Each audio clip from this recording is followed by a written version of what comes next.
There's an interesting facet of international law that comes into play whenever a nation undergoes a revolution, substantial reforms, or in some manner transitions from one state to another. And I was perhaps a little unreasonably excited to see it subtly referenced by Admiral Tarkin during his dealings on Kamino. Because even though it's just such a small moment, it in many ways represents a victory of the Galactic Empire that rivals Order 66 in both its scope and the future ramifications for the galaxy. Emperor Palpatine's priorities have changed. With the war at an end, the need for future clones is being questioned. Our contracts stipulate the continued production. Your contracts were with the Republic, which no longer exists. Surely you realize the precarious state this newly formed empire is in. Essentially, the Galactic Empire is trying to create the situation where sometimes it is still the Galactic Republic and other times it's completely separate, at least within the context of international law.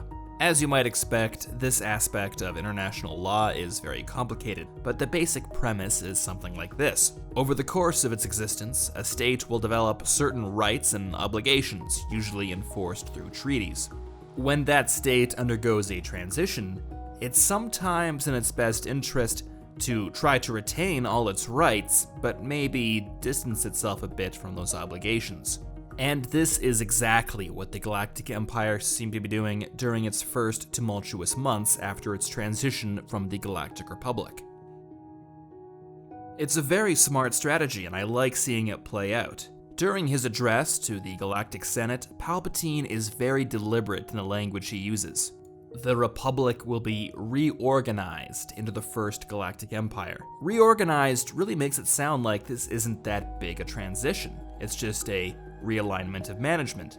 It's a subtle bit of marketing or propaganda. We're basically still the Republic, just with a bit more safety and security.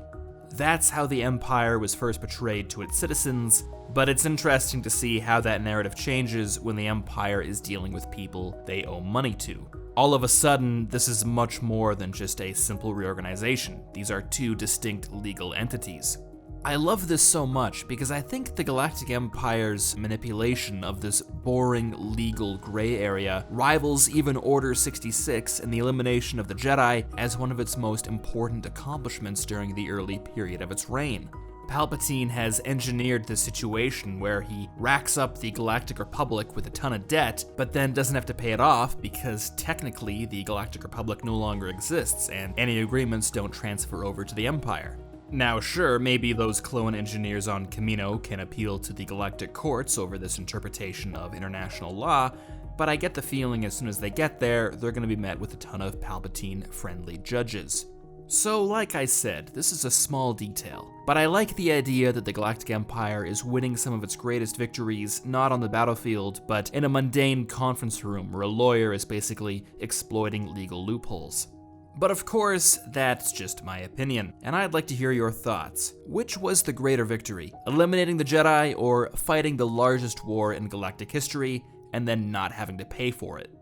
Does the Empire hold all the cards here, or is Kamino gonna try to find a different use for their clone army?